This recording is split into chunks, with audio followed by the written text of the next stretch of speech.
All right, everyone, and we are live once again. Welcome, everyone, to our 8th episode of KC Reacts. I'm Kevin Hammer, I'm Chris Barrett.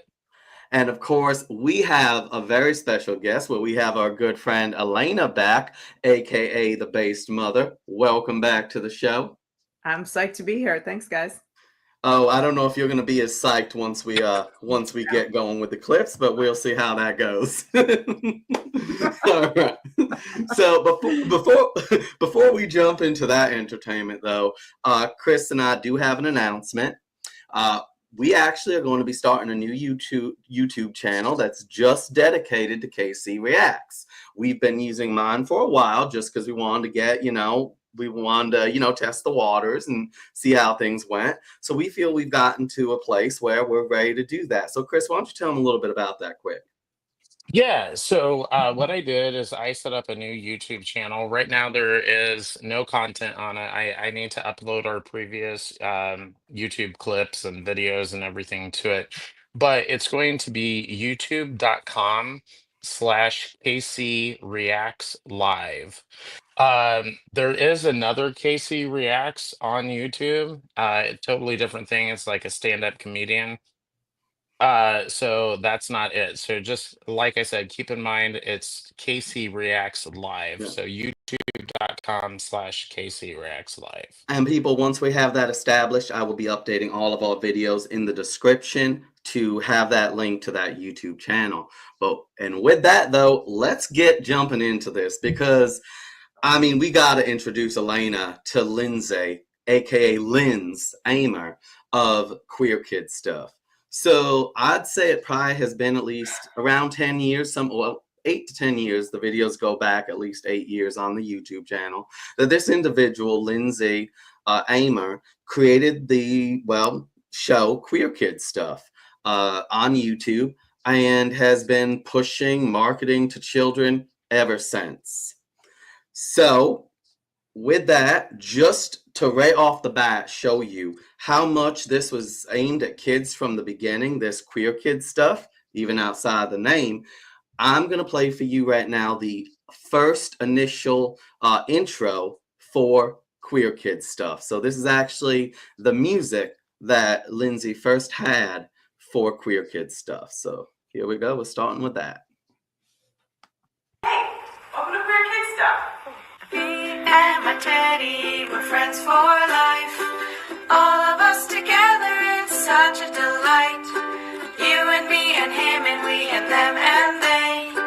Let's all be ourselves today. Queer Kid Stuff. All right. So as you can see from the very beginning, this is obviously a major push to target children. Like I said, this is 8 years ago, give or take a little bit of time. So that means Lindsay was a pioneer, relatively speaking, for targeting children with queer ideology. And that teddy bear you see is actually Lindsay's co-host in the show. So, Chris, what's your first initial response to that intro? Well, as you said, it's obviously an attempt to go after kids. That could have been the opening to Mr. Rogers or something, but yeah, a lot of the stuff used to not be directed to kids in any sort of way. And obviously now it is. And I think that that's the thing that is hopefully waking up a lot of people is that, and I said that even in the promotion to this podcast for tonight, it's like they are literally coming after your children. Mm-hmm. And they are. And by the way, make no mistake, this is not like just the gay stuff. This is everything because they're using the term queer, and as we know, queer is a very who knows what the hell it means. Mm-hmm. This is well beyond just even the gay stuff. This is everything. So yeah, that's kind of my reaction to it. Elena, what's your initial reaction to this opening for Queer Kid Stuff? It's so off-putting. Like it just gives me, it makes me at a loss for words, almost, you know, knowing what we know about the transgender community with the surgeries and the hormones and all the horrible side effects, which I'm sure we'll get into. They'll come up. This is so sinister to put children on that path with this fun rainbow chalk and a teddy bear and the cutesy he, her, they, them song and all that. It makes me sick. But what's on my mind as I'm sitting here is, you said this came out about 8 to 10 years ago. And, you know, 8 to 10 years ago, we weren't all aware that they were coming after our children at this level. What are what seeds are happening now out there that we haven't heard about yet, that we're not going to hear about for another 2, 5, 10 years? Like, what's it going to be then? Now, we know a lot of stuff. You know, the three of us here are pretty aware about the normalization of pedophilia, and, you know, queer now probably includes, you know, minor attracted persons that we have to accept. But every time I turn around, there's something more hideous and sinister that they're doing to our kids. And this scares me because I wasn't aware of this. And what are we going to be blindsided with next? And keep in mind, Lindsay, actually, so queer kid stuff, right? I didn't become even aware of that until back in the era of social justice warriors. That was when I first became aware of queer kid stuff. And I will say that Lindsay's show was, when I first found this, it actually was one of the things that started to really shape me in the mindset that this is just absolutely wrong to see this content. And I want to quickly jump to the comments, then we're going to move on to the next clip. Daniel in the comments, he commented with, "Reading Rainbow kinda just defiled like crazy." Pretty much. I think that is a fairly accurate description. And I'm pretty sure that is actually what Lindsay had in mind.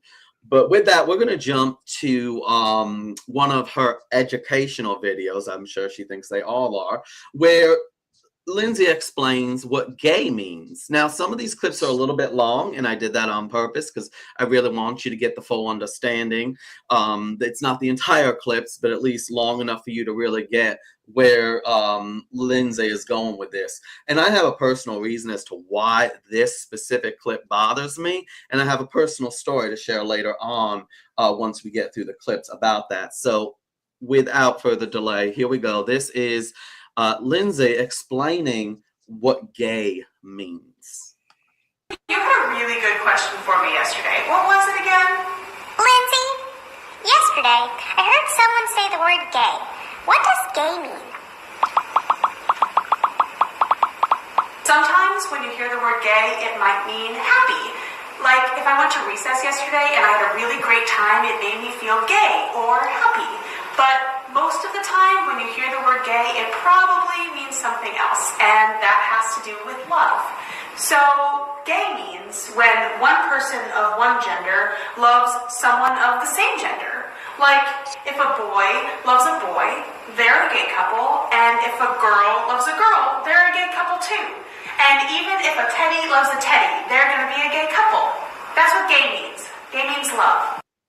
All right. So quickly, why this first pissed me off, and then like I said later, I'll tell my personal story, is this is such a simplification of the word of gay that this would just confuse children en masse, because what she is saying is that basically gay is when a boy loves another boy or a girl loves another girl, right? Well, say you have a 6-year-old boy that has had this explanation given to him, and he has a really good friend that's a boy, right? He loves his friend. If you tell this small child that that's what gay is, it just means two people of the, you know, both two boys or two girls love each other, that is beyond confusing as all. Honestly, it infuriates me, and it's abusive in my opinion. Elena, I'm gonna throw it to you first. What's your initial reaction to this clip of what does gay mean? It's exactly what you're saying, that they're confusing kids. And then in order to clarify, then you have to start having a more sexual adult conversation with the kid Mhm. in order to clarify the way mommy and daddy fell in love. They got married. They only hold hands with each other. They only kiss each other. I don't know how they would do it. That was just a guess, but that's the thing. So now you've got little kids, 3, 4, 5, 6 years old, and you have to start talking to them about adult relations and sexuality in order to clear up, clear the air on this. So it's very it's so sinister. Yeah. Yeah. Chris. So I looked at this and first of all, I'm kind of like, this is obviously geared towards like a preschool, maybe kindergarten, first grade, possibly second grade um age range.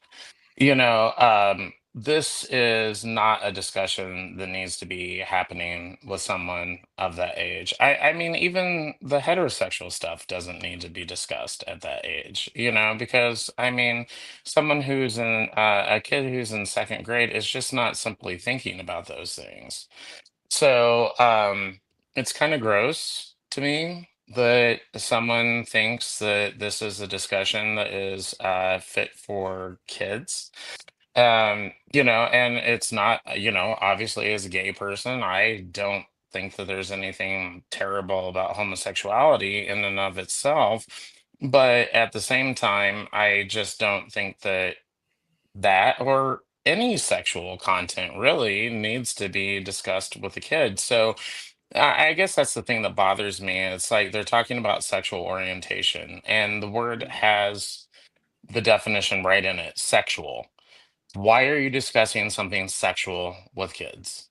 Absolutely. Can And I just add that teddy bear is really creepy. He has no oh, it mouth. is He right. looks like a friggin' hostage. Like If it's just a bad situation, this whole thing. uh-huh. If I call correctly, I think that is actually Lindsay's teddy bear from when she was a child. Ugh. And I don't know. I think maybe that teddy bear was possessed and possessed her. I don't know. It's a working theory. But yeah, no, it's creepy. Trust me. I wouldn't be surprised if that's actually Teddy talking, by the way. I mean, it's creepier than Chucky. Give me Chucky, all right? Wait, Give do me do you mean Annabelle, give Teddy? me Chucky. Do you mean Teddy or Teddy Bundy? No, just creepy overall. So, all right. So Lindsay just didn't fancy herself, a content creator in regards to creating videos like this, a show for kids, right? She also fancies herself a musician. And I forget, and she's also an author. She's wrote a number of books aimed at children, most of them. I forget if this book that she specifically is going to be singing about in this next clip, I forget if it's one of hers herself that she wrote, or if she was just promoting it for a friend. But this book is actually called The Hips on the Drag Queen Go Swish, Swish, Swish. And yes, and she actually wrote a song for it. And yes, Daniel commented in all caps, "Oh no, not her music." Well, Daniel, we're going there. We're dragging Elena there. We're dragging you all there. So without further ado, without further delay, of course, we are going to be watching the hips on the drag queen go swish, swish, swish. Let's all suffer together. I know. Ready? All right, my friends, are you ready to sing this book with me? It might sound like a familiar song, so try to sing along, all right? The first line is the hips on the drag queen go swish, swish, swish, all right? The hips on the drag queen go swish, swish, swish, swish, swish, swish, swish, swish, swish. The hips on the drag queen go swish, swish, swish, all through the town. Yeah, I made that a short clip, by the way, because we weren't going to do that. And Daniel in the comments, Misery Loves Company. I would rather live through the movie Misery than listen to like 24 hours of this woman's music. So Misery sounds like Paradise, the film, comparatively. Chris, I'm gonna throw it to you. What's your initial take on this this little, song? Well, it's obviously trying to make this stuff kind of cutesy. And one of the reasons that I go so hard against drag shows for kids is because I think that it is essentially a vehicle to get gender ideology concepts planted into kids' heads. So that's why, I'm so against any sort of drag for kids. So again, I mean, in addition to that, she is essentially trying to normalize drag for kids. And as we're going to see in future clips, it makes sense why, because she is totally on board with all the gender ideology stuff. Absolutely. Elena, it's a small clip, but what's your reaction to that, just that little snippet? I am psychoanalyzing this girl now. Like, I just can't help it. First of all, I don't like to make fun of people's appearances, and I'm not trying to do that, but she is the living, breathing, walking Pat from Saturday Night Live. She is, except she's got, a pedo tendency, which Pat didn't have. And I'm like freaked out by this girl. Why does somebody, want to sing to children about drag queens if they don't have a pedo, sexual tendency to, want to talk about children, sex with children? And what it does is it's what Chris said about, it just normalizes the gender ideology, but it does more than that. So just last week, in the Seattle Public School, Whittier Elementary, the PTA brought in a drag performer to do story time and bingo night. And now this is a guy named Sylvia O. Stafermore. And when you go to Sylvia O. Stafermore's website, he's got all of these lewd performances, where he's stripping and, he's taking clothes off of other men and grabbing genitals, and super sexy, comedy sex, I guess you could call it, strictly for adults. But if these kids remember, Sylvia O. Stafermore came to my school, and then they go on their phone and they look for O. Stafermore, this stuff is readily available. Now they are on the site of a sex performer instantly. And it just takes them, it's just one easy step. And every kid's got a smartphone or a tablet, and they can easily find this person. And this is now somebody that they are supposedly looking up to because they came and entertained them at school. And that's what this one here on the screen with her song is promoting. And I had enough. I had enough of this. America's had enough of this. Like, this isn't going to end well. Well, it does not end well with this. Trust me, Elena. And what you're analyzing in regards to what you're coming to understand about Lindsay is confirmed in a clip that will be coming up in a bit, where I think we're about 4 clips away. And trust me, Elena, it's gonna be eye-opening and also sickening. Before we go to the next clip, Janice said, I'm kind of curious about the other verses. Well, Janice, you can definitely look it up. We're not going to cover those here this evening. It's on Lindsay's channel. So, and if you want to go down that dark rabbit hole, people, trust me, be prepared for the ride. So with that, we are going to move on to our next clip, because Lindsay isn't just a predator who, confined herself to her little YouTube channel, right? She did TED Talks. She was actually on a TED Talk. And she contributed to popular television shows. And that includes Blue's Clues. Now, many of you may remember when Blue's Clues did the Pride Parade, right? They featured it on the show itself. Lindsay was actually one of the creative contributors to that episode. And she actually states it on her resume. So with that, we are going to watch a quick clip from that Blue's Clues episode of the Pride Parade that was featured and that Lindsay here contributed to. Hey, Blue, look at all these families. Hi, families. It's time for a Pride Parade. Families marching one by one, hurrah, hurrah. Families marching one by one, hurrah, hurrah. This family has two mummies. They love each other so proudly, and they all go marching in the big hooray. All right. So I guess the most I'll say, I think that's the first Pride Parade I've seen in years that didn't have, you know, pony play or some other type of kink pup play or something featured in it. So, you know, I guess credit where credit is due. Because which that comes into play later, by the way, with Lindsay, Kink at Pride. We'll get there. But yeah, this just, no, absolutely not. And you just don't see like the standard Pride flag, right? You see the power fist there. You see different flags. I forget what some of them mean. So this isn't just you know, even a standard Pride flag. This is, look at all these other flags and all this other symbolism that we've included in here as well. So with that, Chris, what's your initial response to this here? All right. So, you know, for everyone to know, I protested outside of St. Louis Pride in St. Louis, Missouri, because they were allowing children in there. That was something that I found abhorrent, because and we sent people in undercover to video what was going on in there. And of course, I wasn't necessarily surprised, because Pride has devolved into something that was originally a political protest. That I have no problem with. Again, though, still, it's a political protest, so why do kids need to be involved?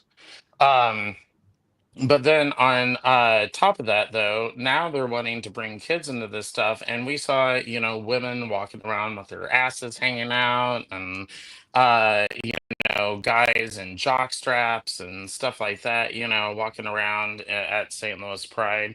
And, you know, it's like, why would you want your child to be exposed to this? Now, there is a flip side, though. While I did protest St. Louis Pride, when I was in charge of the Missouri chapter of Gays Against Groomers, I did have people come to me and say, "Hey, Chris, there's going to be kids invited to this Pride event." Okay, I would go and I'd look into it, because, you know, I always wanted to make sure to cover all of my bases. And some people may disagree with me, but I refused to actually go after them, because what it turned out was they were just having a picnic or something.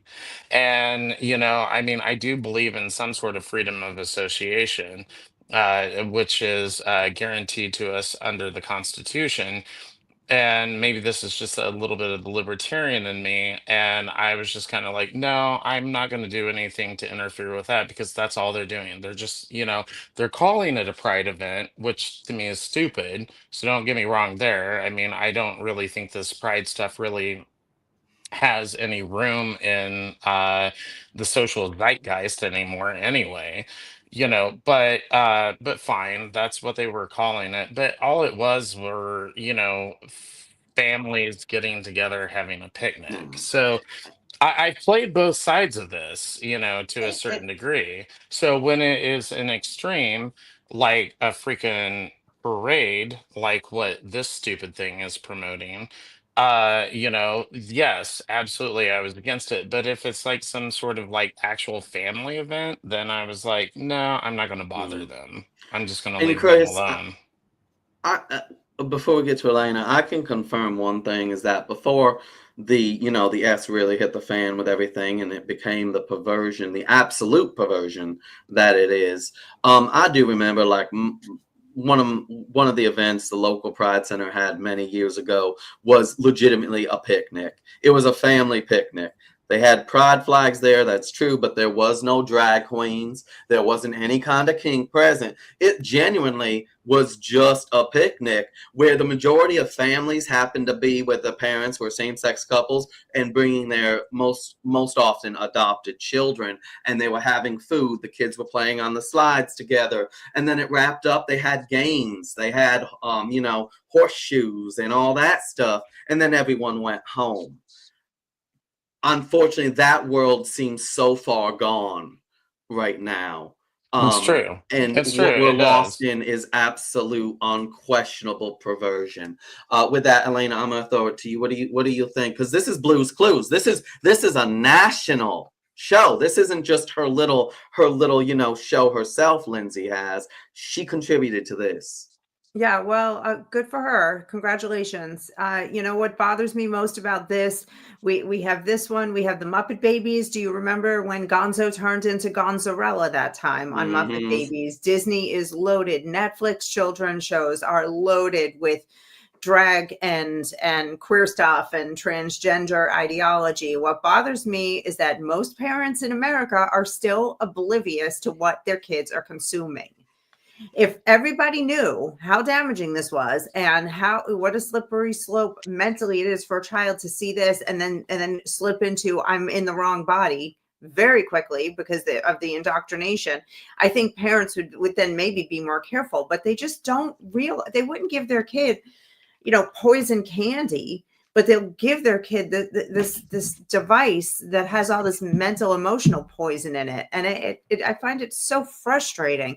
And, I have to say, when my son was young, I was oblivious too. But thankfully, at the time, there wasn't this stuff. There was like a Tide Pods type thing. I would sit him at the kitchen table and talk to him like it was the end of the world. And he'd be like rolling his eyes, but I didn't care. But, I did what I could as I found out. But I had no idea that somebody like this was in my kid's phone 10 years ago when he was 11 years old. And how do we shake and wake people up? That's really what this does for me. That is the question, because how do you protect individuals that refuse to see the danger? It's so difficult. How do you protect a world that refuses to acknowledge the danger? I mean, we are starting to acknowledge it more and more in the culture, thankfully, but still there are so many who just remain blind to it. I do want to go to the comments quick because Stacy references how she remembers when a Pride was considered more fairly family friendly, right? And that's what we're talking about. There wasn't kink at event, especially in smaller communities if they did have it, mind you, for me, and that's later, my relationship with Pride in general is just separate altogether these days. Janice says, this is not the world I raised my daughter to be open-minded in. And on that note, we got to be careful, because in a world where everyone's pushing you to be open-minded, you got to be careful you don't become so open-minded that your brain falls out. And we've seen that unfortunately happen a lot in our culture. So with that, I want to get us on to the next clip, and then we'll have a larger discussion later. Because this next clip is what is drag. So we're going to go in a little bit of a flow here. You're going to see us flow from one topic to another. And in this next clip, Lindsay has a guest on. This is the first clip with Lindsay having a guest, and it is a drag queen. This is one of our longer clips, people, so buckle in. It's about 2 minutes long, I believe, and you'll see why I chose this clip, because I felt like I tried to cut it down shorter, but I felt like I just lost a great deal of it when I tried to do that. So let's jump into it. Here is Lindsay discussing what drag is. Makeup is my favorite, Lindsay. I'm a big fan too, Teddy. I'm gonna bring in some help on this one. Hi, Lindsay. Hi, Teddy. Hey! Hi. Thanks so much for helping me out today. Teddy, this is my friend, Jeff. Hi, Jeff. Can I ask you 2 questions before we start? What are your pronouns, and how do you identify? I identify as male, and I use he, his pronouns. Jeff, I was just about to tell Teddy all about what drag is. Think you can give us a definition? Sure. Drag is when you dress up as a gender that's not your own. And it's usually really exaggerated. What? Exaggerated. That means it's over the top or not realistic. People usually use a ton of makeup and wear really awesome costumes when they're in drag. Okay, I get it. So some drag you might see are boys dressing up as girls and girls dressing up as boys. These are called drag queens and drag kings. You can't tell right now, but I'm actually a drag queen. What? Yeah, give me 1 second and I'll introduce you to Mr. Hi, Teddy. Hi, Lindsay. Hi! Mister. Yeah, Teddy. Lindsay told me you're a drag queen. I am. Should I ask my questions again? Even though I already asked Jeff? Yeah, you might actually get different answers from Mr. than you did from Jeff. Oh, okay. Mister, what are your pronouns and how do you identify? Well, when I'm in drag, I like she as my pronoun. But honey, you can call me whatever you want. Okay. Mister, I have a couple other questions for you. Sure. Why do you have a beard? When I do drag, I love to push the boundaries of gender. All right. Right? Elena, you're actually going to be, but right there, right? The boundaries of gender, pronouns, all that filth. But more and more, what hits me, even as I rewatch all these clips and having watched them in the past, is how Teddy is so much given those child characteristics, not just the voice, right? Right here, what was it? Exagger what? Is what Teddy said. Has trouble pronouncing words, and then Lindsay helps, pronounce them. Lindsay, I'll give her demonic self this.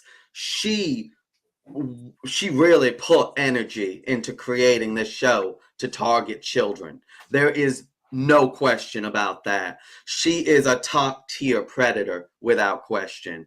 Elena, I'm gonna throw it to you.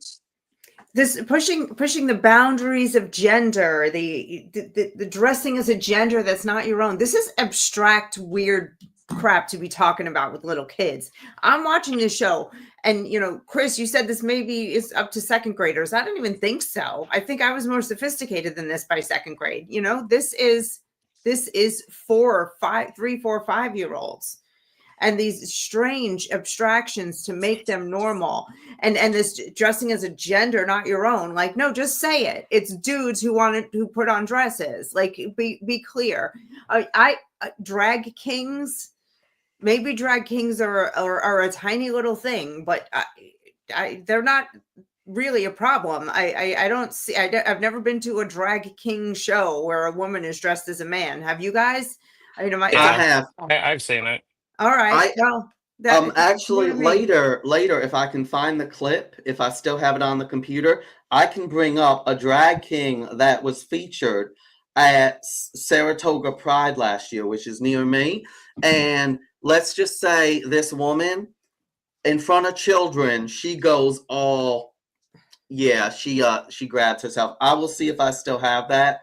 So that's enough. So then they're not just trying to get boys to dress up as girls. They're trying to get girls to dress up as boys. I mean, this is all.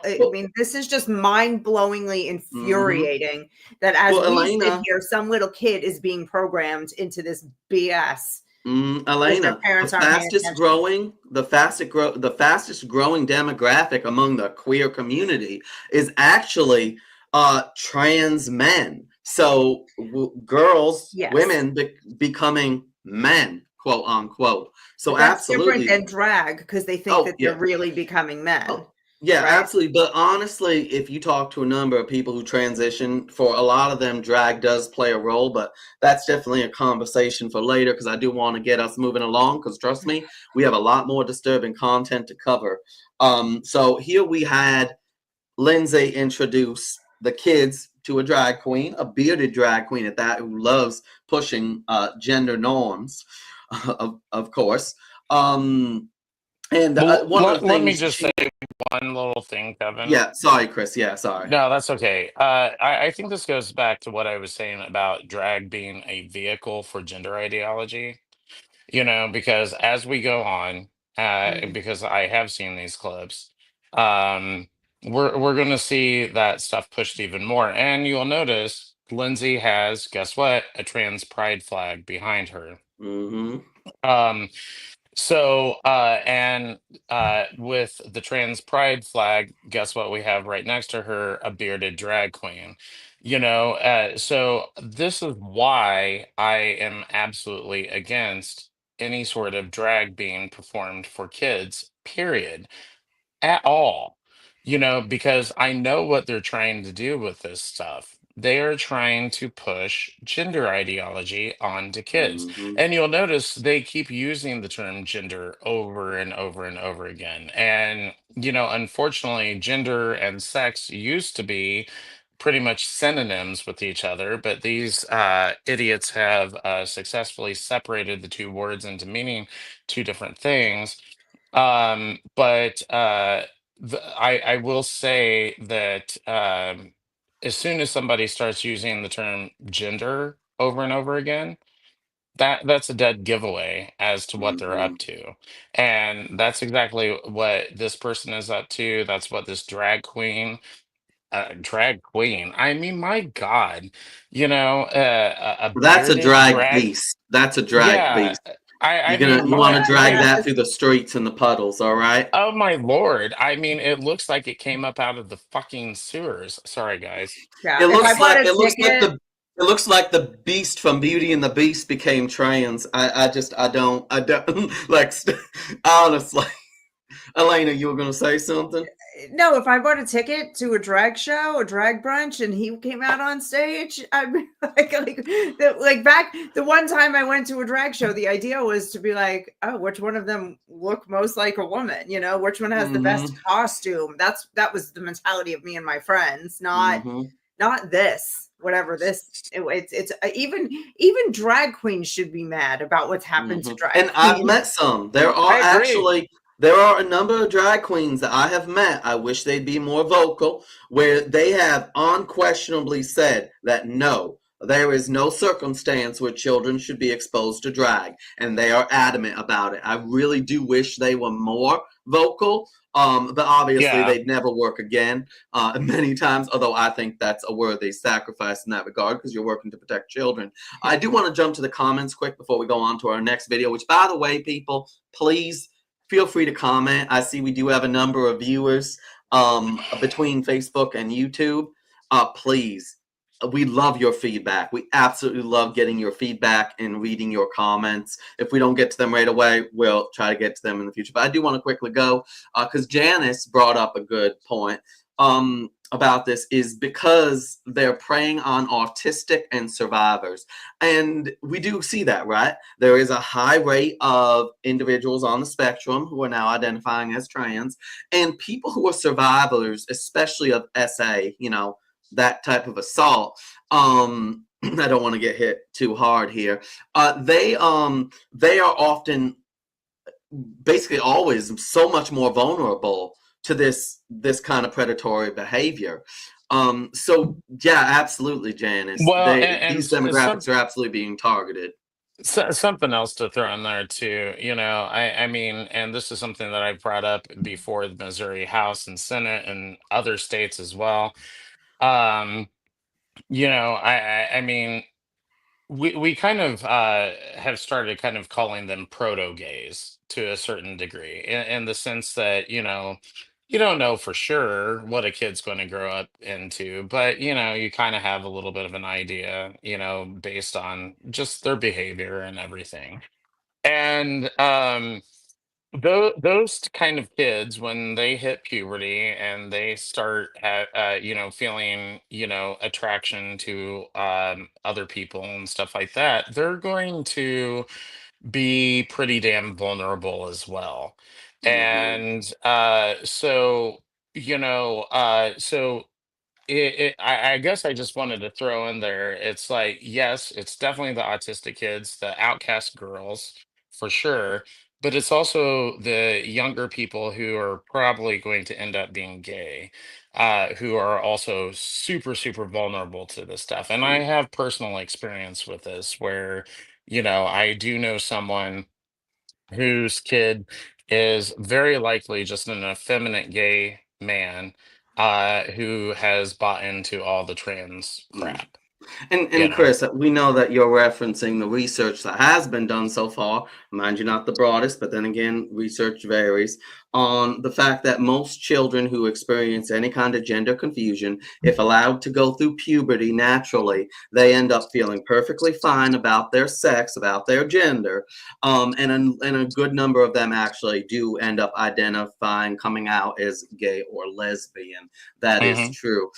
But with that, we're gonna transition, funny enough, from drag queens to trans.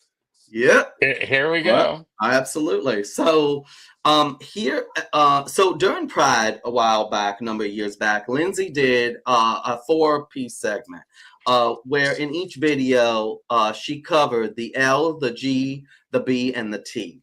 Right. And this is a clip from when she covered specifically the T and had a conversation with Teddy and the children watching what it means to be trans. So let's just jump into this clip. Welcome to the final part of our 4-part series breaking down the letters in LGBT. You ready, Teddy? Ready. Okay, today we are talking about the 4th letter, T. T stands for trans or transgender. Ooh, that's a cool new word. Definitely, Teddy. Let's get into it. Do you have any siblings, Teddy? Yes, I have a little baby bear brother. And I have a little sister.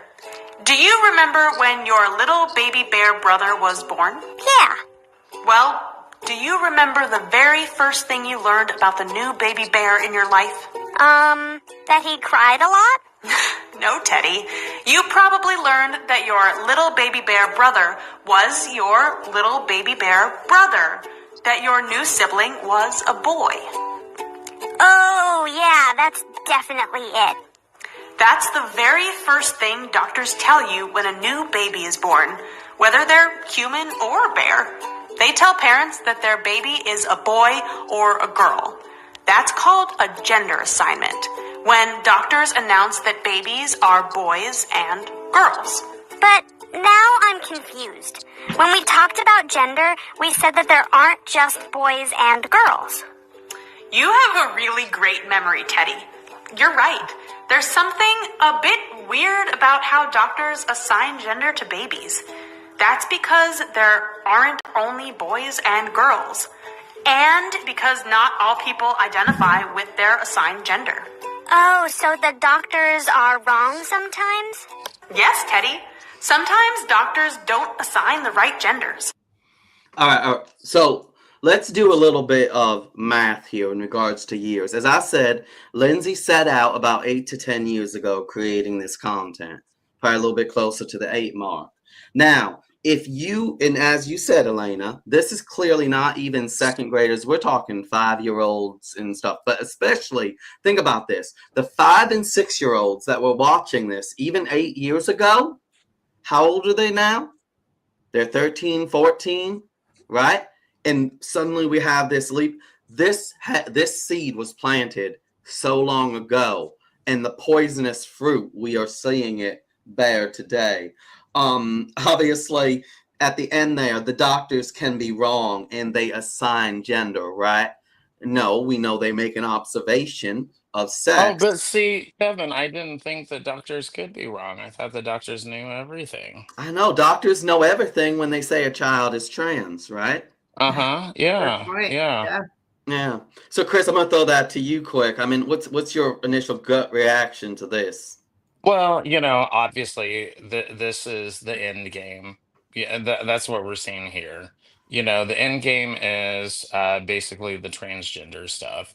And ultimately, when it gets down to it, not to sound too much like a conspiracy theorist, but it's ultimately transhumanism. So Mhm. that is what we're getting at here. And some idiot like Lindsay probably doesn't even understand that she's contributing to that, but that is what she's doing. Um, but still the transgender thing, that's the ultimate goal. It's not the gay stuff, it's not the bi stuff, it's not the lesbian stuff. And I also love how she's got LGQT. What the hell Yeah, is you that? noticed that, right? Yeah. Yeah, I know. So I guess bisexuals don't matter anymore. But I mean, it's just just insane. But yeah, my gut reaction is, yeah, this is exactly where we should expect this stuff to go because it always ends up with the transgender stuff. Hmm. Always, every single Yep, time. absolutely. Elena. Yeah, I can't imagine that this girl was recruited by the medical community, to push this and maybe getting a kickback. I think what's happening here is she feels alone and she wants to build her community. She wants more trans confused oddballs out there. I'm sorry, because that's what it is. It is strange to be giving children puberty blockers to stop their growth and saying it's reversible and all the lies that they say. And so she's just tired of being on the fringe of society and wants more like her. And it is never going to be mainstream. I don't care how many children they brainwash. We're going to put a stop to it. And it's not going to happen. You're never going to be accepted. When you put they, them pronouns on your resume is going in the garbage. The data is showing it. We're not having it, but that's the motivation. Yeah. And I don't know where we went wrong that we in our society that you couldn't just be yourself and find one or two friends and be content in life. Why you feel like you need to be on the stage, center stage at all times. And that's what we have with the trans community. Well, we say misery loves company, but so does victimhood, right? There ain't nothing stronger than a crowd of victims, right? There ain't nothing more annoying and aggravating. So I do want to say this though, because Lindsay definitely was pushing something. So we're not going to do this clip mainly because, like I said, there were just so many clips, and I ended up settling on 10. Could have done so many more, but Lindsay actually did a video where she comes out to the kids that watch her show. She first, if I remember correctly, I identified as a cisgender lesbian woman, right? And then she comes out as non-binary and starts going as mix, that's MX, mix Lindz. So she gets rid of Lindsay and goes by Lindz, ending with a Z. So even that, Lindsay, comes out after being out. So it's a never ending cycle. I want to quickly go to a few comments here. Daniel, yep, you jumped on that as well. Not assigned, observed, and documented by doctors in regards to gender, sex. And Stacy says, has someone told this human that she's in deep need of mental health assistance and jailed for, grooming? There's a video coming up, Stacy. Stick with us, people. There's a video coming up that you're all going to see it coming, but when you see it, you're still going to have trouble processing it. Just how insane this woman actually is. But speaking of insanity and all that, Elena, we're about to bring back an old friend for you. This individual. So predators, birds of a feather, like to flock together, of course. And mind you, Lindsay goes back 8 to 10 years, which overlaps with another OG pusher of the queer agenda, especially the trans agenda. And Elena, we introduced you to this individual, to him not too long ago. So yes, that's right. All right, people. Yep. Elena knows a little bit about what's coming her way right now. And that is this. Hold on one second. Just having trouble pulling that up. Let me just double check. All right. I think it's this one right here. One second. One of my own. I think it's this one here. One second. I know it's been a while, Teddy, but do you remember what the T stands for in LGBTQ+? Trans. It stands for trans or transgender. That's right. And what does it mean to be trans? It's when you do not identify with your assigned gender. That's right. Being trans means that the gender and pronouns you identify with don't match the gender you were assigned when you were born. But what does that have to do with transition? Well, sometimes trans and non-binary grown-ups go through what we call a transition. They do? Not all trans and non-binary people go through a transition, but a lot do. And transitions can look totally different from one person to another. Why don't we give my friend Riley a call? She'll help me explain. Hey, Riley. Hi. Hi, Lindsay. Hi, Teddy. Riley, What are your pronouns and how do you identify? I use she, her, or they, them pronouns, and I'm a non-binary trans woman. Riley, I was just trying to explain transitioning to Teddy. Can you help me out? Sure. All right. So, Elena, the content I showed you, I believe, was from when Riley Dennis was identifying just as a trans woman and a lesbian. The non-binary thing came a bit later. So, which, by the way, is amusing that a non-binary trans woman is. Oh my goodness, and not all trans people transition in any way. Oh, the mental gymnastics. Heck. The mental car crash here is just, and Elena, I'm gonna throw this one to you first because since Riley Dennis is now an old friend of yours, what's your take on this? When he just introduced himself, all I heard was my pronouns are she, her, they, them, and I just escaped from the asylum. Like that's all. That's a complete insanity, and when we were kids and there were crazy characters on our show, we knew that they were fake. We knew that they were parody, making fun of things. The fact is they're really trying to convince children that this is real and you could really be this and it's good and healthy. I mean, we had Wile E. Coyote and the Roadrunner and Tom and Jerry. That's what I had. All right, I'm older than you guys, but the children have he, she, they, them, could you imagine if I had a grandchild or a 5-year-old right now and he came in and they were like, Mommy, let's watch the non-binary show. I would smash the router. I would take the TVs out of the house. Enough. Wow.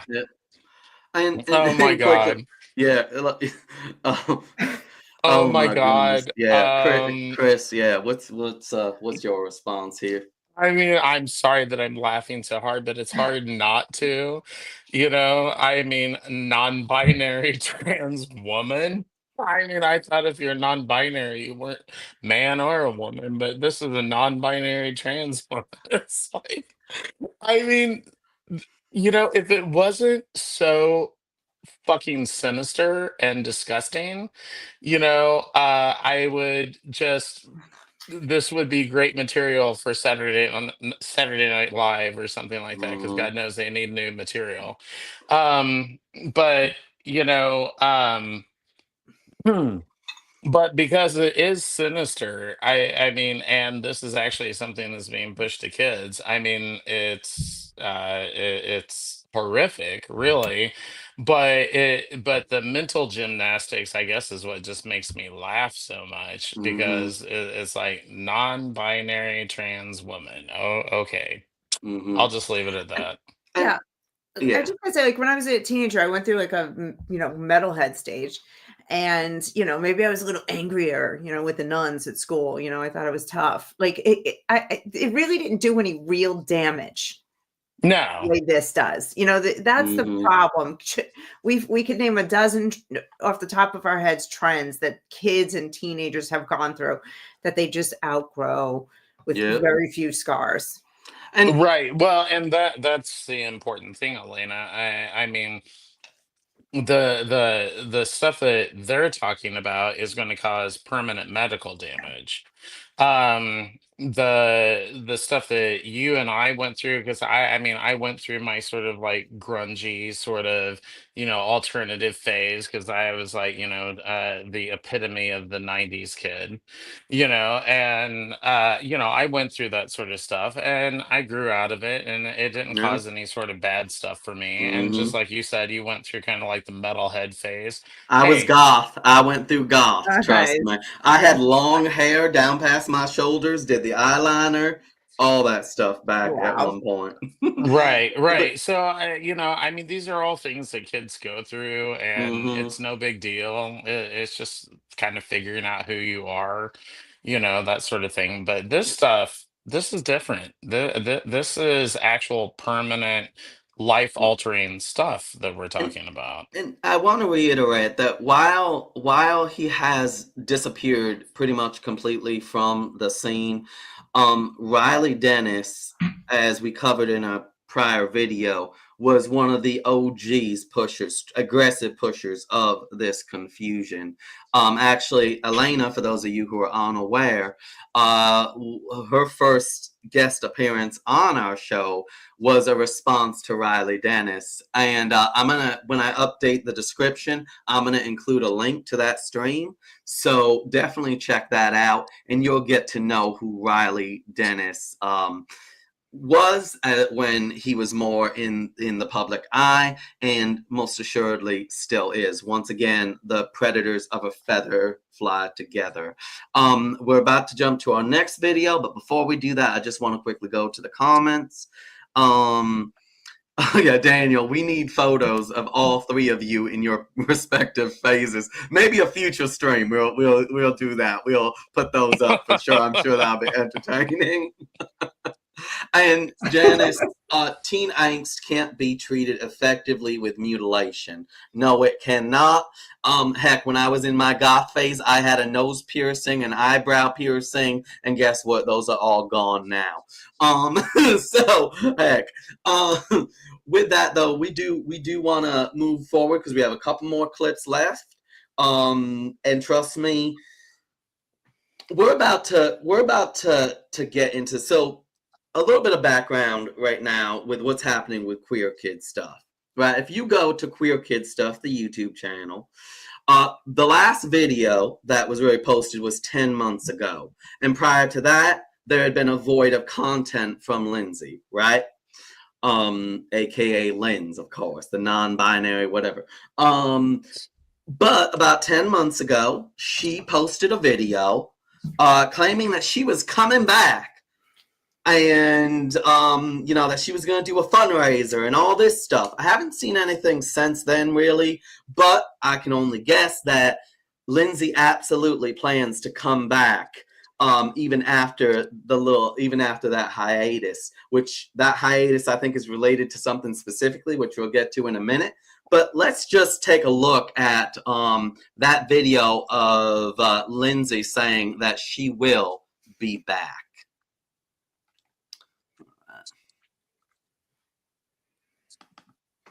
Hi friends, I'm Mix Lindz. And I'm Teddy! We're the original creators of Queer Kid Stuff, an LGBTQ plus web series for kids and families. You might recognize me from my TED Talk, from my books, or even from my work in mainstream preschool media. We started Queer Kid Stuff together in 2016, and we've been spreading queer joy ever since. But it's been a while since we've put out any new episodes. And that's about to change. Woohoo! It's finally time to bring back Queer Kid Stuff. We're launching a Kickstarter campaign to reboot the web series so we can keep spreading queer joy and combat hate. We're going to bring Queer Kid Stuff to life like never before. All right. She plans to bring it to life like never before. And the clips we saw were from between 8 years ago, 9 years ago, because she said 2016. So if those clips weren't bringing it to life like never before, I can only imagine what we're going to see from Lindsay and Teddy if she ever does return with her show. Well, Elena, sorry. Well, actually, yeah. Oh, sorry. I was gonna say it's gonna be trans. Oh yeah. Yeah. Oh, absolutely. If she succeeds, that's pretty much all I have to say about it. But yeah, to Elena for sure. Yeah, Elena, she plans on coming back. What does she need? First of all, what does she need a Kickstarter campaign for? I mean, if this is so important, you just go out and do it, right? She's in her office right now as it is. Just get going. Put the camera in front of you, just like we are. Second, is she gonna share the truth? Is she gonna show post-surgery infections on girls who had mastectomies? Is she gonna show teenage girls who she infected with this ideology who are having hysterectomies or who are in early menopause? Is she gonna show big chunks of flesh taken off of arms and legs to create fake penises? Oh, disgusting. Disgusting. So, let her do it. Let her come. Bring it, Lindsay. We're ready. as you see in this clip, in under Queer Kid Stuff is coming back, Kickstarter campaign, you see it does say 10 months ago. Now, I think this was actually more about 2 years ago, but it wasn't until I think last year that it really blew up. I think there's a reason why we haven't seen any real announcements from Lindsay as of late. And this next clip, people, you need to prepare yourself. Elena, this is the clip that y'all have seen coming, but I still am not sure if y'all are prepared for it. Because trust me, this is pretty crazy shit. Think about that Blue's Clues Pride video, right? So making Pride appealing to kids, right? Keep that in mind as you watch this clip right here from Lindsay. Lindsay discusses, Pride. We'll just get into it. Yeah. I'm not saying that kink isn't kid-friendly. I'm saying that kids and kink can coexist at Pride in a totally fine way. There's a nuance here. That making an event kid-friendly doesn't mean sanitizing it, aka taking something like kink out of Pride. Making Pride kid-friendly is not the same thing as sanitizing Pride.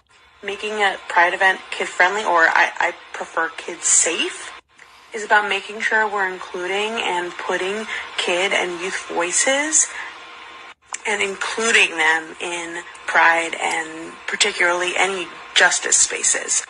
Kids and youth voices are vital to justice movements because they are a vulnerable and marginalized group on their own, which includes their intersecting identities and oppressions. So I'm not saying that kink isn't appropriate for kids. I'm saying they can and should coexist with each other. So, all right. I have watched this clip originally when it first went viral, and obviously in editing it and doing this, so the image of her was next to it. The rage doesn't go away, and I like to say that I get disgusted, I get aggravated, I don't feel rage that much, but this is one of those times where I will say it's absolute rage. This is a predator. All the stuff, you saw this coming from the other stuff, right? I know you saw it coming, yeah, but you also didn't see it coming, right? I wonder, is this possibly why, to a degree, we haven't seen that fundraising really focused on? But I guess we'll see. Elena, I want to hold off a little bit on your response because I know it's going to be quite the response. Chris, what's your gut reaction to this perversion and evil? Yeah, well, like you said, I mean, it's obviously something that we can expect. I would imagine that her Kickstarter campaign probably didn't take off because she did release this video after that. And basically what she did is she let the cat out of the bag. She let everybody know what her real true intentions were. And that is that she is, like you said, a predator. And she preys on kids, trying to get them to agree with her weird sort of, I don't know. I mean, I want to call it leftist, but it's almost beyond that. Perverted thinking, I guess, is probably a better way of putting it. So yeah, she let the cat out of the bag. She let it be known exactly what she's trying to do, and that's probably why she never raised the money that she needed, or that she felt that she needed. Because I agree with Elena, it's like if you've got the will, you can get any word out there. It's not like any of us are putting like a ton of money into producing this podcast, you know. Yeah. So, I don't know what you need a Kickstarter campaign for that, other than that, maybe she's also a little bit of a grifter as well. But of course, aren't all of these people? Yeah. And that's a comment, Chris, that she's reacting to right there. I know it's a bit blurry. It says, I've never seen kink at Pride that felt inappropriate for kids. That is the comment she is reacting to. Right. That she is responding to because she was criticized. And I think what hurt her, even among her own cohorts who are pushing this, is that she said the quiet part out loud. That's what That's she what I did. said. Yeah, That's what I what meant you when I said. said Yep. she when she let the cat out of the bag. She said the quiet part out loud. Yes, you could say it either way, for Yep. sure. And that's exactly what she did. You Yep. know, she said the thing that we know that they're all trying to get to. And you know, this is where, you know, the maps come into play and all that type of stuff. And for anyone who doesn't know what a map is, it's the new leftist term, kind of a nice euphemism for a fucking pedophile. Mm-hmm. And so, you know, I'm not saying that that's what she is, but she's certainly a freaking enabler. Mm-hmm. Oh, I'm probably, I don't want to get a strike, but I'm gonna cross that line, Chris. At least let's just say that. Elena, we got one more video left for you, but I know this was a big one. What's your response to this? You know, my first, I see where you guys are saying this may have affected her fundraising, but nobody really seems to. All the people who are into this don't have a problem with it. There are, you know, people taking their kids to pride parades, knowing they're going to be kink. There's going to be kink and naked people there. There are people taking little children to drag shows. So I really don't think that she marginalized herself from those people. And speaking of being marginalized, the one thing that she said that really annoyed me is that kids need to be a part of this because they themselves are a vulnerable and marginalized group. First of all, they're not marginalized. And I'm so sick of this implant into children's minds telling them that they're victims right from the second they can think. They're screwing with their heads and putting nothing but negativity. They are vulnerable, though. They are vulnerable. Mm-hmm. She's right about that. That we agree. But the reason they're vulnerable, we have to protect them is because they're vulnerable to predators like this woman and the predators that she is enabling. That was an absolutely disgusting video. I wanted to flip my desk over. I knowing that these people can speak like that in public, but you and me, we will get shut down on social media for saying that children should be protected. And Oh yeah, Elena, absolutely. we here in our audience, we're heartbroken by how vulnerable children are. It scares us.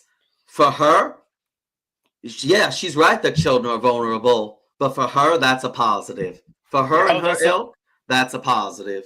It's not just a positive; it's an opportunity. Yeah. Exactly.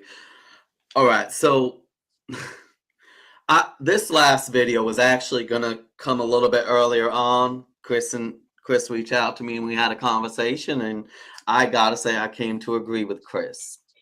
This next clip does belong after this one, even though it is a throwback to Lindsay's show, Queer Kid Stuff, a couple of years ago, because it shows that Lindsay was very successful when it came to getting her claws into a real child. Mm-hmm. Very much she was successful. She didn't just preach it. It wasn't just out there on YouTube and parents who had been, you know, basically brought into this cult showing it to their children. Lindsay actually got a child on her show. And you will probably recognize this child. I blurred out his face because even though he got a lot of attention at one point, it breaks my heart, so I had to blur out his face. So here we go. Lindsay actually did get a child on her show. One moment.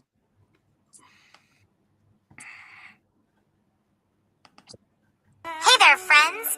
Welcome to Queer Kid Stuff. I'm Teddy, and I'm hosting today. Whee! Queer Kid Stuff. You are enough here at Queer Kid Stuff. Hello. Today is an extra special day. I'm in charge today. And I have a super special guest coming in for the first ever Meet a Queer Kid extra special episode of Queer Kid Stuff. I can't wait any longer. Hi, Desmond. Hi. Everyone, this is my new friend, Desmond. Desmond is amazing. No, really, that's their real name. Hi. How you doing? Good. Do you have a good day today? Yeah. First question. What are your pronouns and how do you identify? My pronouns are he, him, and I identify as a boy. Tell us a little. All right. That clip is longer, and Chris and I had a discussion as to why it wasn't longer. But I just wanted to highlight the fact that Lindsay was successful in getting her claws into a child. For those of you who don't remember who Desmond is, a number of years ago, it became known that there was this 9-year-old, 10-year-old little boy who was performing drag. His parents were taking him out to bars to dance for men, and you can Google this. Google Desmond is amazing, the drag queen child.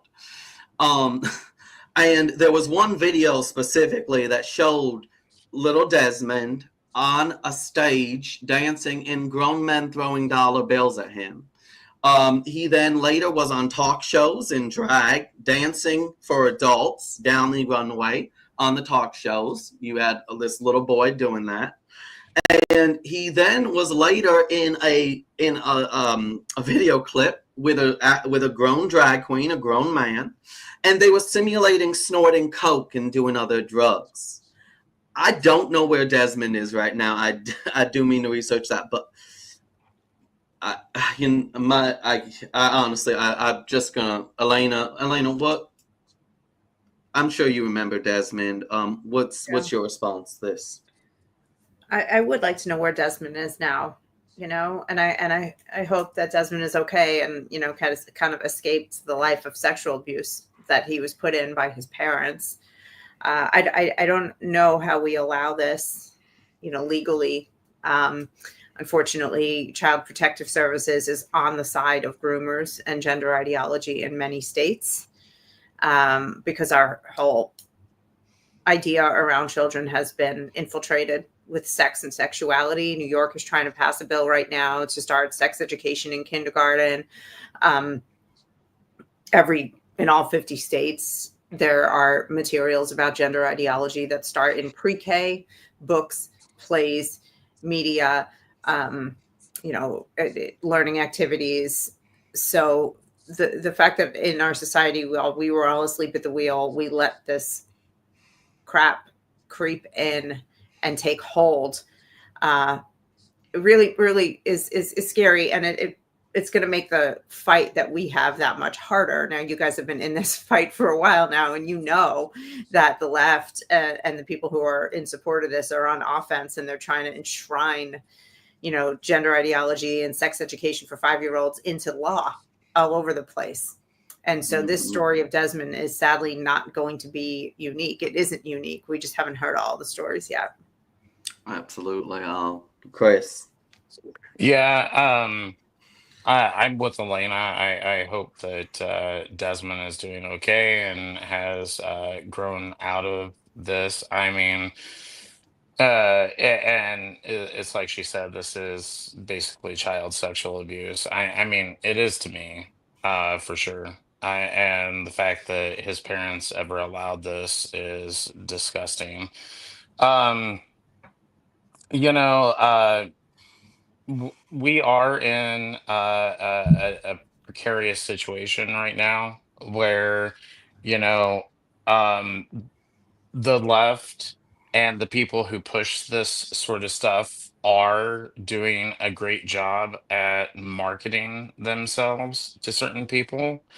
And, I mean, it makes me think about the fact that, I was at a protest a few weeks ago, and we were protesting the fact that Kansas City, Kansas Public Library was promoting a pronouns day.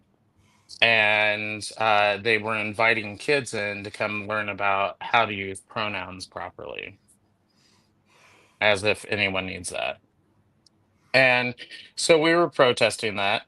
And this woman comes driving by and she was like, she saw, and I was doing this with people from Gays Against Groomers. Even though I'm not currently a member anymore, I was still helping them out.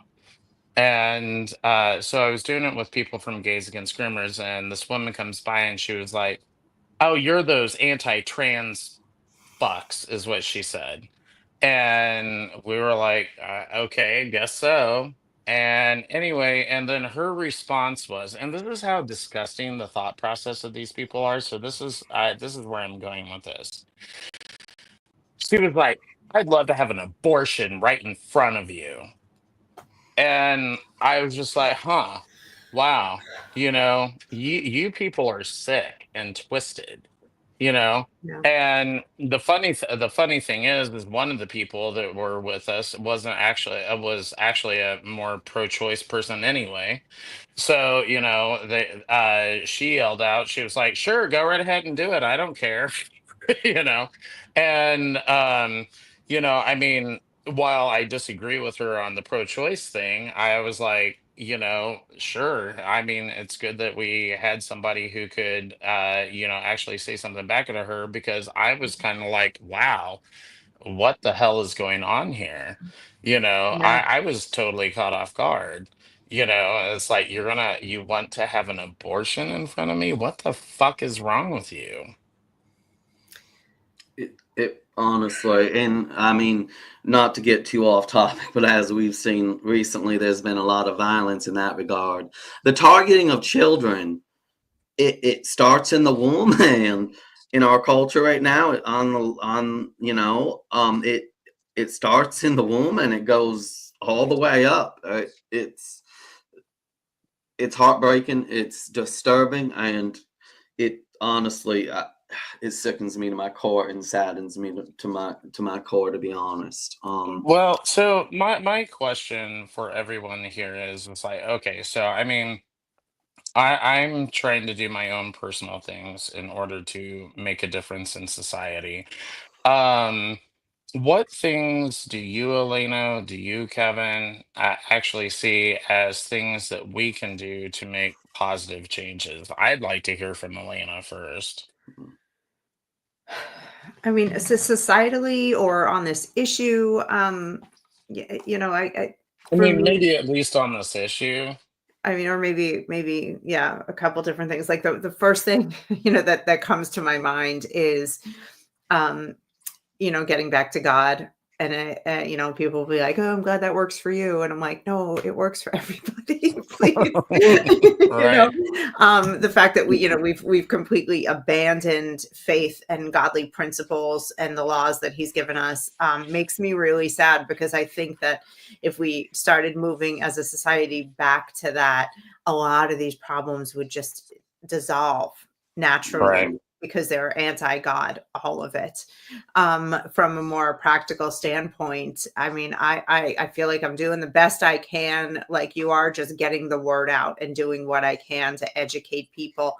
I say I'm always just trying to hit people over the head with a frying pan and say, wake up, look at what's happening to children in this country. This isn't some obscure thing, all the years that we said kids are being transitioned. Oh, and they said they aren't.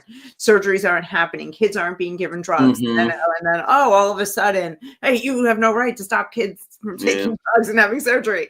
And now Right. for me, it's the books in the school. And I think if you can wake people up to one angle of it, and that be the goal, then the world opens up and they can start to see the books and the media and the songs and the music and the cartoons and the gender stuff in schools. And so just spreading the word and having your facts straight. And if you want to take it further, I'm calling into a hearing tomorrow in Nevada, about a book bill, and I'm going to be reading pornography that was found in Nevada public schools, over the phone and testifying. So that won't take me too long to do. I only get 2 minutes, a 2-minute time. I don't know how long I'll be on hold, but for 2 minutes, I'm going to read pornography to the state Senate in Nevada and let them hear it. We have to find ways like that to get the truth out. So for me, Chris, Elena touched on it a bit, is I think first pointing out how the agenda has been pushed, right? How the process has been. Is it's first, you point to something happening, they say it's not happening. Then you show proof that it's happening, they say, well, it's not happening a lot, so why focus on it? And then when it is happening a lot, they say, well, it's good that it's happening, and if you don't support it, you're a bigot and all this stuff. So there's that aspect. And also, I think things like this is why I encourage people. You may be like, I will never get a channel. I will never have a lot. I don't have a huge channel, but if one person, right, sees this and shares it with a number of people in their life, and they get introduced to a reality they didn't know existed, this filth, they understand how real it is. And like I said, they give it to 5 to 10 people and they spread it. I mean, that is what I think we need to focus on continuing to do, because I don't know if it was in our last stream, but I've had my moments where I used to be more sympathetic to parents and adults, who were, they would whisper to me, I support what you're doing. I just know I'll get canceled, all this stuff. And while I still sympathize with them, I've lost friends, and I mean in-person friends, 15-year friendships, 20-year friendships, family issue. I've had it all, right? If your silence is sacrificing your children, understand that. Your fear of being canceled, and you might be, they might come at you hard. But the alternative is you remain silent and they take your child anyways. Mm-hmm. That's the alternative. Yes, they might actually manage to destroy your life to a degree, but at least you're fighting for the child you love. You being afraid. I went and spoke. I've gone and I've spoken about this even at a school board and at events and stuff. And what's frustrating is I work to get the word out, right? And parents were freaking out online and all that stuff in response to the content I shared. But none of those parents, none of those legal guardians, yes, I am aggravated with them right now, showed up to that PTA meeting. The PTA meetings in my area were basically empty when I tried to bring awareness to this. And it's like, I have a godson. I don't even have a biological child or an adoptive child. How the hell am I fighting more than you are, and you have a child in bed right now in your damn home? Yeah. How are you not fighting more?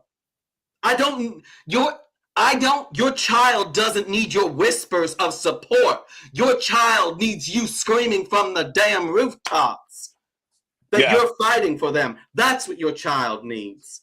You get canceled, so what? That's okay, you might even lose a job. All right, I get it. That's a struggle, right? I get it. But you're risking losing your damn child. And now I am going in circles a bit, but that's what I have to say with that. You're right, Kevin. I mean, I've experienced some of the exact same frustrations. I mean, getting people up off their asses to actually do something about this stuff. I mean, thank God there's people like you, people like Elena out there, who are actually doing something to bring attention to this stuff. It was saddening. I was talking about the protest that I went to where I helped Gays Against Groomers. We had a very small number of people show up, even though it was very widely promoted. And I I am always constantly asking, it's like, where are the parents? Mm. Where are the churches? Where are the synagogues? What are they doing? Well, And the thing is, I was I was sitting in a state senator's office this past week, and I was there with a parent, that the parent that I was talking about before the show started, and he it was so nice of him, and it's not to pat ourselves on the back a little bit too much, but it was very nice of him. He was like, who's actually really out there fighting this stuff right now? It's gays and lesbians, and most of them don't even have kids. And and I had never even thought about that before.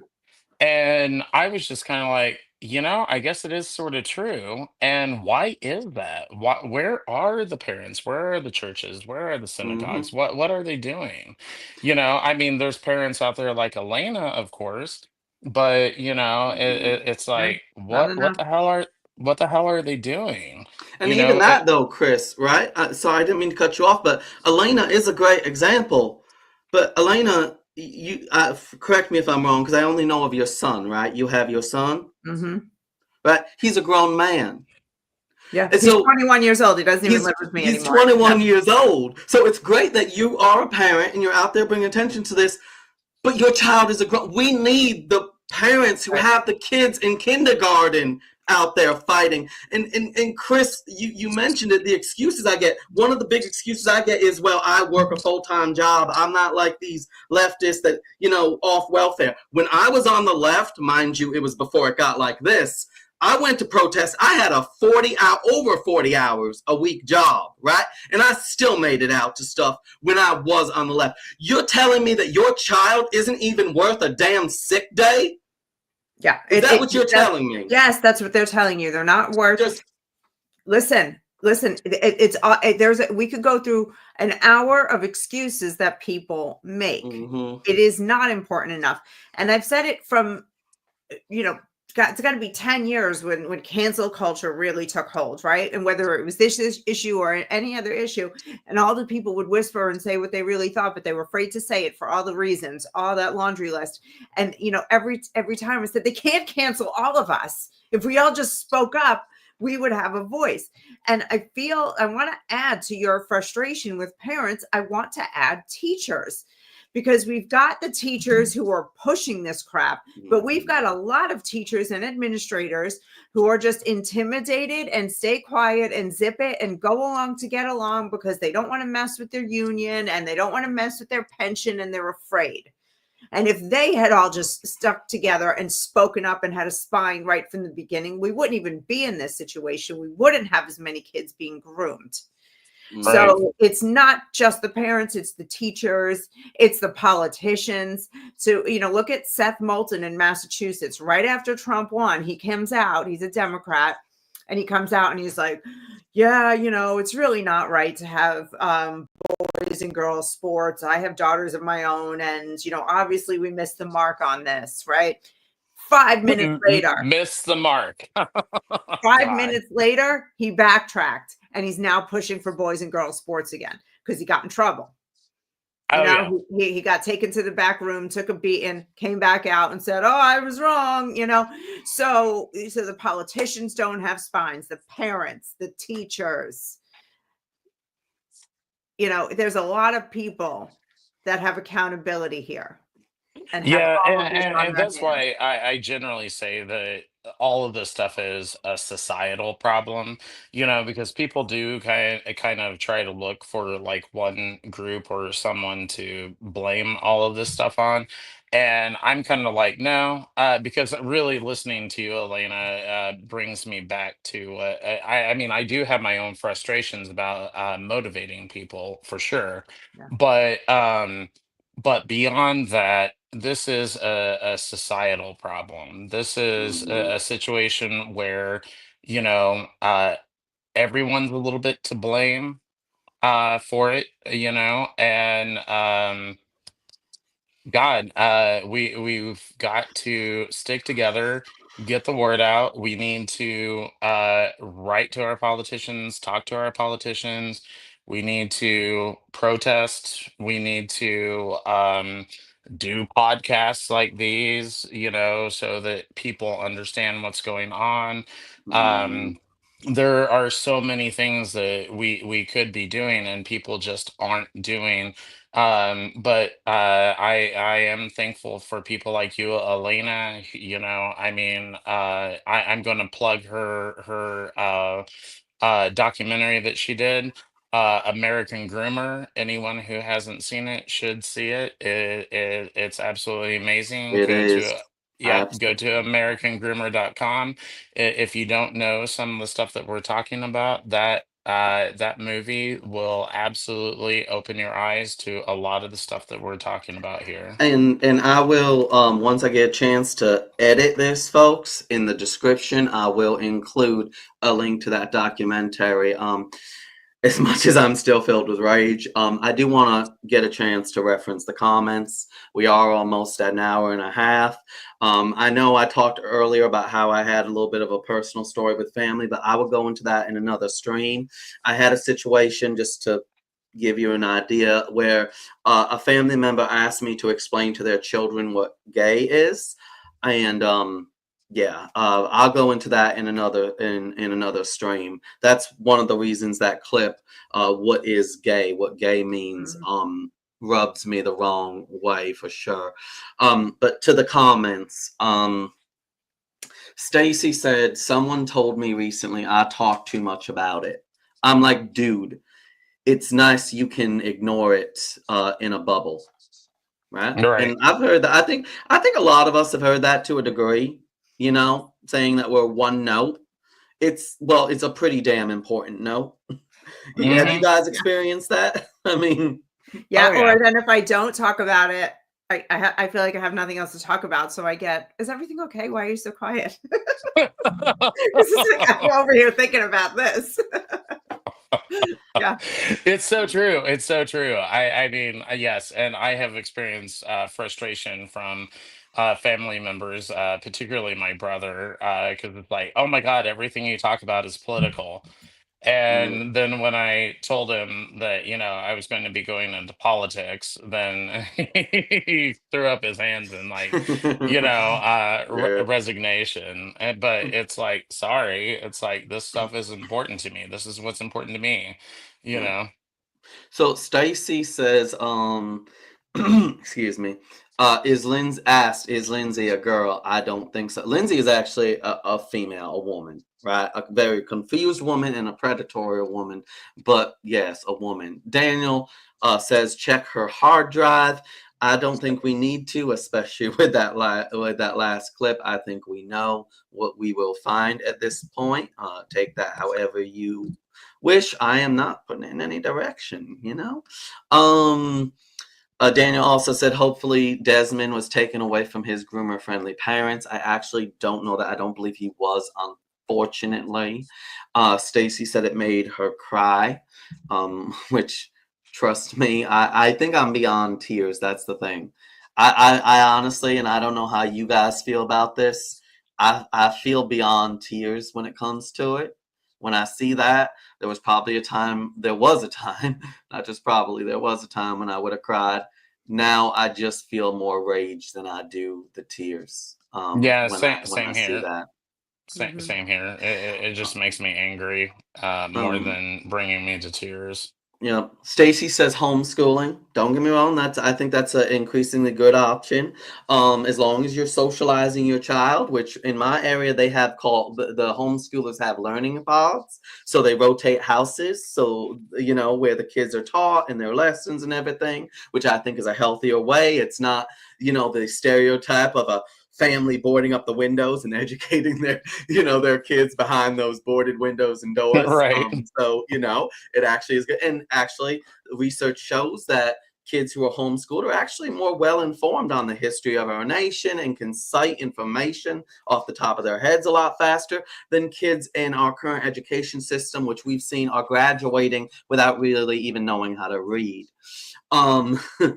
That actually brings up a good point, Kevin, and it's a little bit off topic. But before the show started, when I was showing Nathan some of these clips and he was losing his mind over it, the thing is I was relating to him the fact that when I went into first grade, you were expected to learn to already know how to read.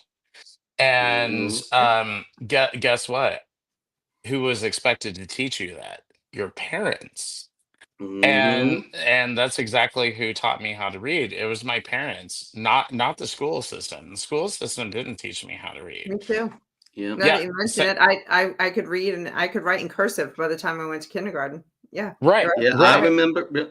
And that's the thing. They taught cursive really early on, though. They jumped right into it. It wasn't, now it's non-existent pretty much, but it was right as soon as you got in there, you were learning cursive as you were learning your standard. At least that was my experience.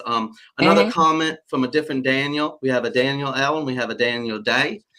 Daniel Day says the gays and lesbians fighting against this because they know that they are targeting kids. So these individuals like Lindsay are targeting kids. And, that would probably just grow up to be healthy gays and lesbians, which is what Chris referenced earlier, especially when it comes to the gender confusion. So those have been some of the stronger comments. Once again, people, I want to thank you. I think we were at the hour and a half mark, a little over, almost an hour 35. We could go on for hours more, let's be honest. But I think, we can cover this again in the future. Trust me. I mean, as she said, Lindsay's hoping to come back, and we have a lot more predators out there to cover, unfortunately. But with that, I guess for me, my final thoughts on this. Okay, I'm going to take a little bit reference Elena. I truly believe it's a spiritual sickness in our nation. And I think it stems from the attack on the family unit, because strong families build strong communities, and strong communities build strong nations. And part of the support structure for those strong families, it has been historically strong faith. And I do believe that as humans, we are driven to try to believe in something. And the saying goes that every person worships at one kind of altar or another. If it's not God, it's science, or it's the self, or in this case that we see, it's an altar where child sacrifice takes place. Yes. Hey, Vinny, it's great to see you on. I know you're working late, so I just want to give a shout out to Vinny, one of our OGs. So I think that's the main focus, is we have this spiritual sickness that we need to address, and the attack on the family unit. But also, like I said, I'm a bit frazzled with this, because it really is a matter of getting the word out there. Like I said earlier, please, people, share this, make your own content, do whatever you feel you can do, contribute. Even if you don't want to get your face out there, and, I know I have my feelings about that, but even if you don't, share this kind of content. Others' content with everyone you know. If you feel someone in your life doesn't know about Lindsay and queer kid stuff, introduce that person to this sickness is real in our society. And I could ramble more, but I'm going to leave it with that. I guess that's my closing statement, is we need to heal the spiritual sickness in our nation. We need to heal our families, and we need to bring as much attention as possible to this. Chris, going to go to you with your closing statement, and then Elena. So, Chris. Okay. Yeah. So for me, I agree with you, what you said. When I was recently speaking to my state senator, and we had a great conversation. And one of the things that he said, and I absolutely agreed with, is that we've done everything in our power to take God out of our society. And we've done a great job at that. And I think that this is exactly the fruit of that endeavor, to take God out of everything. So, we all may have different theological uh, beliefs on various issues or whatever the case may be, but I think that all three of us would agree that the absence of God is absolutely a problem in Yes. our society. And I'm not saying that we need to become a theocracy, I'm not saying that, but I'm just saying that, showing a little bit of reverence for our creator and that sort of thing would be so much greater than what we're dealing with now, because this is godless evil. This is evil stuff, Mm-hmm. guys. Absolutely. Elena, your final thoughts. Well, not your final, but your thoughts for the wrap up. Yes. So I would say in my church, we do, we're a mission-based church, and they send out, we have missionaries and church plants all over the country and all over the world. And one of the things that we talk about is there are several ways to be a part of that. One is to be a missionary and go either permanently or on a trip to spread the gospel. Another is to support financially, and another is to pray, and spread the word. So that's the same here. Pick a path, be a face of the movement like us, be out there. If not, you can support people financially who are out here doing the work. It costs money, like I'm going to Nevada in a few weeks, and Chris, to give a speech about this. Chris, you have traveled all over the place to work at rallies or to speak at state houses. And Kevin, actually, I know you have too. We've all put our own time and money in, and there are organizations or, that are doing this work and supporting people like us.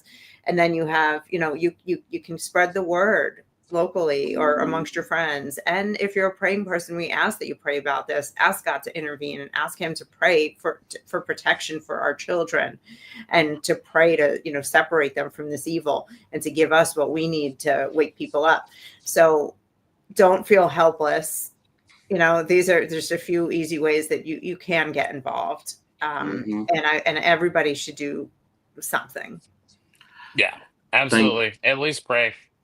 Thank you so much. Absolutely. Definitely pray. And to our viewers, those watching and those who will watch, those watching live and those who will watch the full thing later, such as Vinny.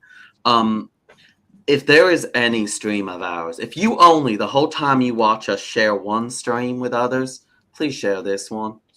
Because we covered through these clips 8 years ago, 8 to 10 years ago, 2016, right? This woman was planting a seed, and she was infecting children who were 5, 6. Those are teenagers now, 13, 14 years old. Please, if there is any stream of ours that you share with others, I know it's a long one, almost an hour and 45 minutes. Please make it this one. Another thing I do, by the way, is I later add timestamps to where people can just go to certain points in the video. I make those timestamps the start of each video. So please, I implore you again, if there's any video of ours that you share, please make it this one and share it with everyone that you think will listen. Anyone that you think will listen, especially parents and those who have children in their lives that they love. With that, God bless you all. Have a great evening. Thank you for the comments. Please, again, share, subscribe, like, and we will catch y'all next Monday. Bye, everyone. Good night. Take care.